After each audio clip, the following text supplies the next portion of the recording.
Now we'll take the another example, and I think this is from your book, example number 27, right? So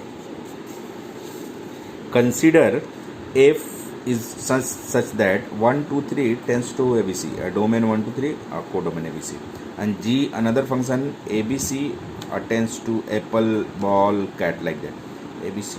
तो ये abc और ये abc equal है, यानी इसका रे माने कोडोमेन और इसका डोमेन इक्वल है, that means G O F यहाँ एग्जिस्ट करेगा, राइट? Composite function, okay.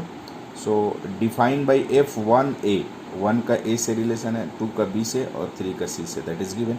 जी ए का रिलेशन एप्पल से है, बी का बॉल से, सी का कैट से, I think that is given. बी बॉल जी कैट, right? So that f g and g O f invertible function. F ये भी इन्वर्सिबल है, ये भी इन्वर्सिबल है, और जी ओ एफ भी इन्वर्सिबल होगा. जो इसका कंपोजिट निकलेगा उसको इन्वर्स भी प्रूव करना है. और लास्ट में पूछा है कि फाइंड आउट एफ इन्वर्स, सबका इन्वर्स भी निकालना है, ठीक है. और एक लास्ट में ये भी पूछ दिया, so that G O F का इन्वर्स और अलग अलग इन्वर्स का कंपोजिशन इक्वल होगा, राइट? तो सबसे पहले फंक्शन एफ का लिखा, F 1 2 3 tends to A B C. तो इन्वर्सिबल में ये एफ इधर आएगा, एफ इधर आएगा तो इन्वर्स बन जाएगा. So f inverse a B c is equal to 1 2 3. तो एफ वन का रिजल्ट ए के साथ था, इन्वर्स में ए का रिजल्ट 1 के साथ हो जाएगा, बी का रिजल्ट 2 के साथ हो जाएगा, थ्री का रिजल्ट सी का रिजल्ट 3 के साथ. तो देखो f one is equal to a था, तो ये इधर आया था f a is equal to 1. Similarly f two is equal to b था, तो एफ इधर इन्वर्स आ जाएगा, f inverse b is equal to 2 हो गया. Similarly f three is equal to c, then f इधर आएगा तो इन्वर्स हो जाएगा, f inverse c is equal to 3. तो एफ इन्वर्स ये लिखा हूँ, इसके बेस पे ये लिखा हूँ, राइट? और ये इसका रिलेशन हो गया, राइट? तो इन्वर्स इसका एग्जिस्ट किया, राइट? बिकॉज अगर वापस फिर ये आप रखते हो, 1 रखते हो यहाँ पर, तो इसका ए रिजल्ट आएगा. फिर 2 रखेंगे यहाँ पर तो बी आएगा, 3 रखेंगे तो सी आएगा, कंपोजिशन के आधार पर, राइट? तो इसके आधार पर हम लोग बोल सकते हैं hence f inverse, f is a invertible function, right? क्योंकि शो करना था. उसी तरह से जी का लिखा, ए बी सी एप्पल, तो ए बी सी का देखो यहाँ पर मैंने G F G A is equal to apple, तो ये इधर आएगा तो G inverse apple is equal to A. उसी तरह से G B is equal to ball, तो G inverse ball is equal to B. G C is equal to cat, तो G inverse cat is equal to C. तो जी डैश, ये देखो G A B C apple ball cat, तो G inverse में हो जाएगा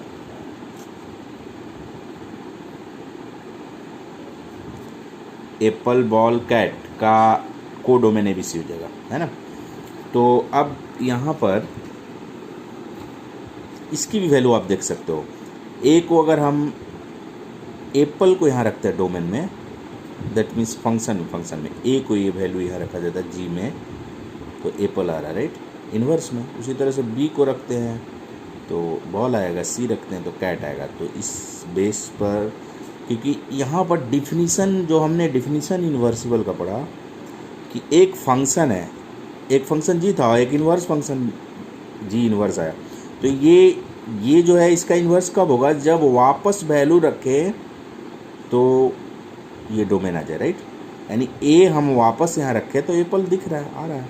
B रखते हैं यहाँ पर तो बॉल आ रहा है, और रिजल्ट यहाँ बी का बॉल ही दिया है. तो हमने पढ़ा था ना कि F O G equal to I X and G O F equal to I Y. I X का मतलब आइडेंटिटी, आइडेंटिटी का मतलब कि वापस ए रखे तो रिजल्ट ओ आ जाए, बी रखे तो रिजल्ट ओ आ जाए. फंक्शन में किसको, इन्वर्स को रखे.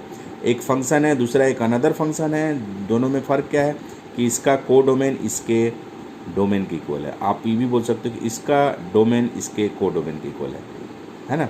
तो ये रिजल्ट शो कर रहा है कि इसको इसमें रख रहे हैं तो वापस मिल रहा है, hence it is invertible function. So G is also invertible function, right?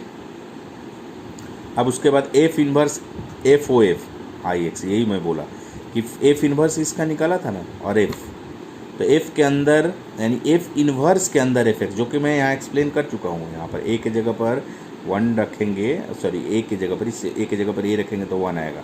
तो एफ इन्वर्स, ये कंपोजिशन में क्या पड़ता है, एफ इन्वर्स ओ एफ का मतलब एफ इन्वर्स के अंदर एफ एक्स रखेंगे, तो क्या रिजल्ट आएगा फाइनली 1 2 3 आएगा, बिकॉज इसका डोमेन तो 1 2 3 है ना, तो इसके जगह पर अब आप ए का वैल्यू रखोगे तो 1 2 3 आएगा ना, रेंज तो बचेगा वही। तो 1 2 3 आइडेंटिटी ऑन 1 2 3, उसी तरह से GOG ABC, hence F inverse OI equal to IA लिख दिया हूँ। और देखो ये उल्टा लिखा हूँ, F इनवर्स OF है और F इनवर्स है, तो ये चेंज हो जाएगा। यहाँ 1 2 3 था, यहाँ ABC हो जाएगा, यहाँ ABC था तो यहाँ एप्पल बॉल कैट हो जाएगा, right. Therefore F and G are invertible function. इसमें डिफिनीशन के आधार पर किया, क्योंकि इसमें 1 1 1 2 नहीं प्रूव कर सकते, है ना। फंक्शन का डिफिनीशन नहीं दिया हो, तो डायरेक्ट रिलेशन दिया है कि F A का रिलेशन A के साथ है, 1 का रिलेशन 2 का रिलेशन B के साथ, इसको हम डायरेक्ट ऐसे नहीं प्रूव कर सकते। तो यहाँ पर आपको खाली ये डिफिनीशन के आधार पर दिखाना होगा कि इसको जब मतलब अंदर फंक्शन के अंदर रखते हैं, कंपोजिशन ऑफ फंक्शन के बेस से हम लोग को प्रूव करना होगा। तो आइडेंटिटी आ रहा है, जब ये उल्टा कर दे रहे हैं तो इसके आइडेंटिटी, इसका डोमेन चेंज हो जाएगा, राइट। तो इसके आधार पर हम लोग बोल देंगे कि F and G are the invertible function. So F inverse ABC 1 2 3, G inverse apple ball cat ABC, right. अब लास्ट इसका टॉपिक था इसमें कि F का फंक्शन, ये G का फंक्शन, ये जो लिखा हूँ ऊपर में GOF, G के अंदर G के 1 का एप्पल हो जाएगा, 1 का एप्पल, 2 का बॉल हो जाएगा, 3 का कैट हो जाएगा, देखो रख दिया। अब ये इधर जाएगा तो ये पूरा इधर चला जाएगा, तो GOF इन्वर्स हो जाएगा, एप्पल हो जाएगा, एप्पल का 1 हो जाएगा, फिर ये पूरा इधर जाएगा, GOF बॉल इजिकल टू 2 हो जाएगा, GOF inverse cat is equal to 3 हो गया, है ना। तो देखो GOF inverse such that apple ball cat इसका डोमेन हो गया और को डोमेन हो गया 1 2 3, है ना। This is the equation number 1। And next है नहीं, फिर F इन्वर्स का हमने लिखा ही है, F इन्वर्स का, और यहाँ GF इन्वर्स का, तो ये GOF का इन्वर्स ये आ गया, और G का इन्वर्स ये लिखा हूँ, देखो ABC का को डोमेन 1 2 3 है, इसके इक्वल है ही।